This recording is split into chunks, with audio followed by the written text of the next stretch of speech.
करवा चौथ सिर्फ एक व्रत नहीं बल्कि उत्सव है।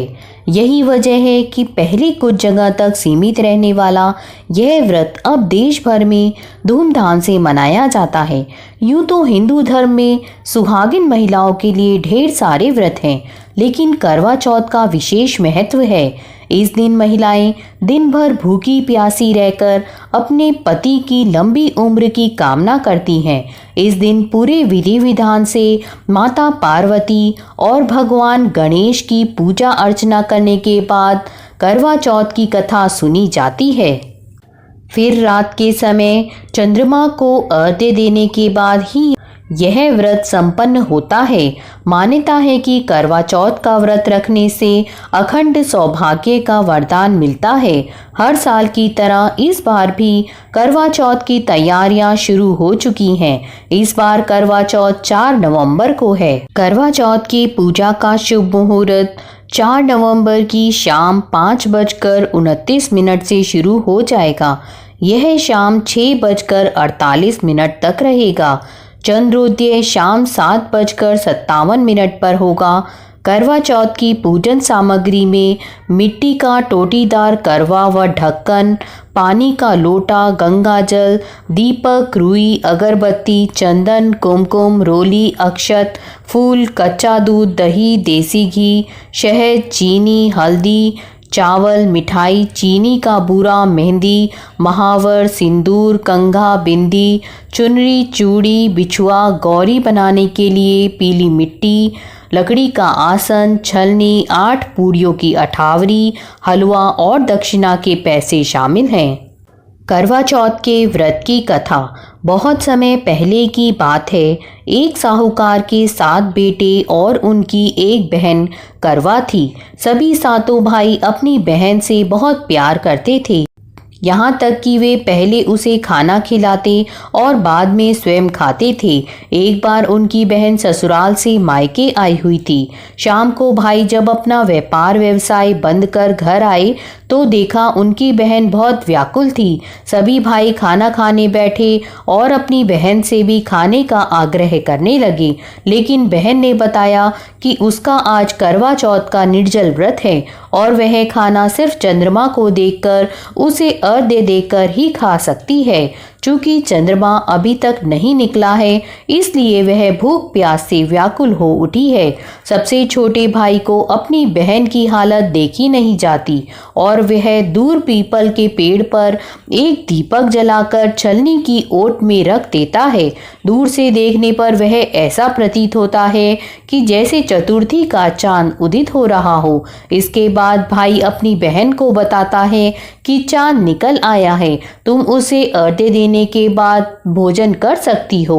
बहन खुशी के मारे सीढ़ियों पर चढ़कर चांद को देखती है, उसे अर्घ्य देकर खाना खाने बैठ जाती है। वह पहला टुकड़ा मुंह में डालती है तो उसे छींक आ जाती है, दूसरा टुकड़ा डालती है तो उसमें बाल निकल आता है और जैसे ही तीसरा टुकड़ा मुंह में डालने की कोशिश करती है तो उसके पति की मृत्यु का समाचार उसे मिलता है। वह बौखला जाती है। उसकी भाभी उसे सच्चाई से अवगत कराती हैं कि उसके साथ ऐसा क्यों हुआ। करवा चौथ का व्रत गलत तरीके से टूटने के कारण देवता उससे नाराज हो गए और उन्होंने ऐसा किया है। सच्चाई जानने के बाद करवा निश्चय करती है कि वह अपने पति का अंतिम संस्कार नहीं होने देगी और अपने सतीत्व से उन्हें पुनर्जीवन दिलाकर रहेगी। वह पूरे 1 साल तक अपने पति के शव के पास बैठी रहती है, उसकी देखभाल करती है। उसके ऊपर उगने वाली सुई नुमा घास को वह एकत्रित करती जाती है। 1 साल बाद फिर करवा चौथ का दिन आता है। उसकी सभी भाभियां करवा चौथ का व्रत रखती हैं। जब भाभियां उसे आशीर्वाद लेने आती हैं तो वह प्रत्येक भाभी से यम सुई ले लो, पिए सुई दे दो, मुझे भी अपनी जैसी सुहागिन बना दो, ऐसा आग्रह करती हैं। लेकिन हर बार भाभी उसे अगली भाभी से आग्रह करने का कह चली जाती हैं। इस प्रकार जब छठे नंबर की भाभी आती है तो करवा उससे भी यही बात दोहराती है।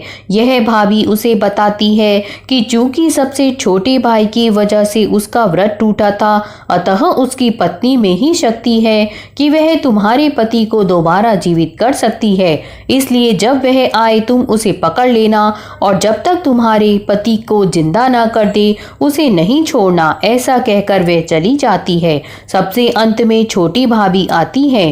करवा उनसे भी सुहागिन बनने का आग्रह करती है, लेकिन वह टाल मटोल करने लगती है। इसे देख करवा उन्हें जोर से पकड़ लेती है और अपने सुहाग को जिंदा करने के लिए कहती है। भाभी उससे छुड़ाने के लिए नोचती है, कसूरती है, लेकिन करवा नहीं छोड़ती है। अंत में उसकी तपस्या को देख भाभी पसीज जाती है और अपनी छोटी उंगली को चीरकर उसमें से अमृत उसके पति के मुंह में डाल देती है। करवा का पति तुरंत श्री गणेश कहता हुआ उठ बैठता है। इस प्रकार प्रभु कृपा से उसकी छोटी भाभी के माध्यम से करवा को अपना सुहाग वापस मिल जाता है। हे श्री गणेश, माँ गौरी, जिस प्रकार करवा को चिर सुहागन का वरदान आपसे मिला है, वैसा ही सभी सुहागनों को मिले। करवा चौथ की दूसरी कथा। करवा चौथ की पौराणिक कथा के अनुसार एक समय की बात है जब नीलगिरी पर्वत पर पांडव पुत्र अर्जुन तपस्या करने गए, तब किसी कारणवश उन्हें वहीं रुकना पड़ा। उन्हीं दिनों पांडवों पर गहरा संकट आ पड़ा। तब चिंतित व शोकाकुल द्रौपदी ने भगवान श्री कृष्ण का ध्यान किया तथा कृष्ण के दर्शन होने पर पांडवों के कष्टों का निवारण हेतु उपाय पूछा। तब कृष्ण बोले, हे द्रौपदी, मैं तुम्हारी चिंता एवं संकट का कारण जानता हूँ। उसके लिए तुम्हें एक उपाय करना होगा। जल्दी ही कार्तिक माह की कृष्ण चतुर्थी आने वाली है। उस दिन तुम पूरे मन से करवा चौथ का व्रत रखना, भगवान शिव, गणेश एवं पार्वती की उपासना करना। तुम्हारे सारे कष्ट दूर हो जाएंगे तथा सब कुछ ठीक हो जाएगा। कृष्ण की आज्ञा का पालन कर द्रौपदी ने वैसा ही करवा चौथ का व्रत किया। तब उसे शीघ्र ही अपने पति के दर्शन हुए और उसकी सारी चिंताएं दूर हो गईं।